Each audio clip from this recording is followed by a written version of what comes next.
एक छोटा सा बच्चा समुद्र के किनारे बैठा तारों को देख रहा था। उसके पास कुछ नहीं था, लेकिन दिल में एक सपना था, अपने देश को ऊंचा उड़ते हुए देखने का। और वही बच्चा एक दिन पूरे भारत को उड़ना सिखा गया।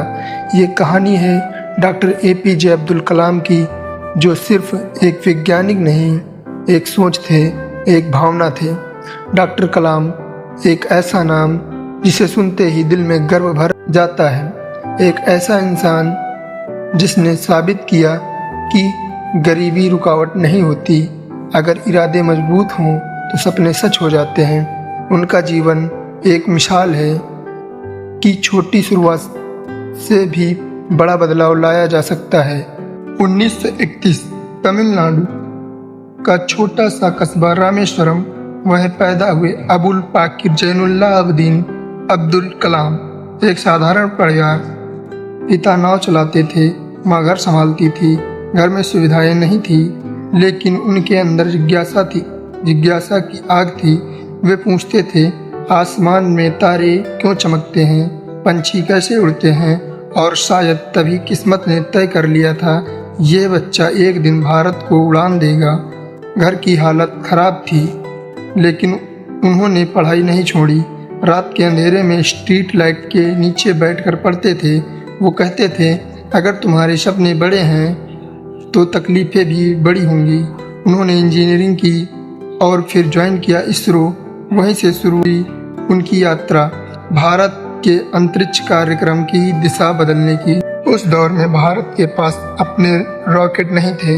लोग हंसते थे कि ये देश क्या रॉकेट बनाएगा, लेकिन कलाम सर और उनकी टीम ने कहा, हम करेंगे। पहला लॉन्च फेल हुआ, लेकिन उन्होंने कहा, फेलियर हमें रोक नहीं सकता।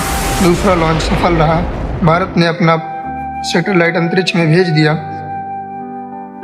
और फिर आया वो दौर जब उन्होंने बनाई अग्नि और पृथ्वी जैसी बैक टू बैक मिसाइलें। फिर दुनिया ने मान लिया, भारत अब किसी से पीछे नहीं है। डॉक्टर कलाम की सबसे बड़ी खूबी थी उनका नेतृत्व।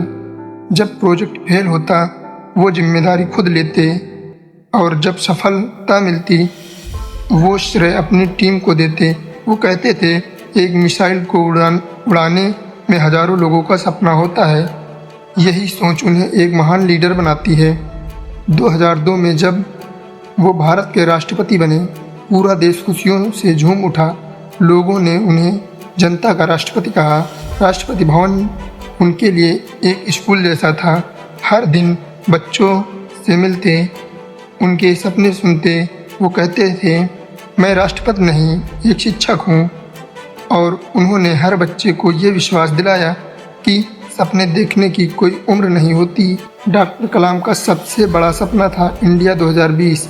वो चाहते थे एक ऐसा भारत जहाँ कोई भूखा न सोए, हर बच्चे को शिक्षा मिले और हर युवा अपने दम पर देश को बदल सके। वो कहते थे, सपना वो नहीं जो तुम सोते वक्त देखते हो, सपना वो है जो तुम्हें सोने नहीं देता।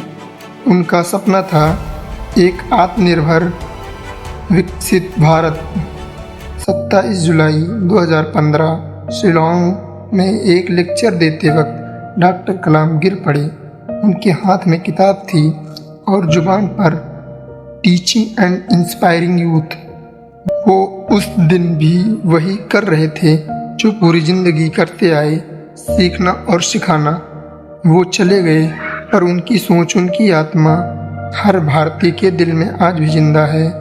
अब सवाल हमसे है, क्या हम कलाम सर का सपना पूरा कर सकते हैं? अगर उन्होंने एक मिसाइल बनाई थी, तो हम अपनी सोच को मिसाइल बना सकते हैं, जो नफरत को मिटा दे और देश को एक नई दिशा दे। हर युवा अगर कदम बढ़ाए तो भारत का भविष्य चमक उठेगा।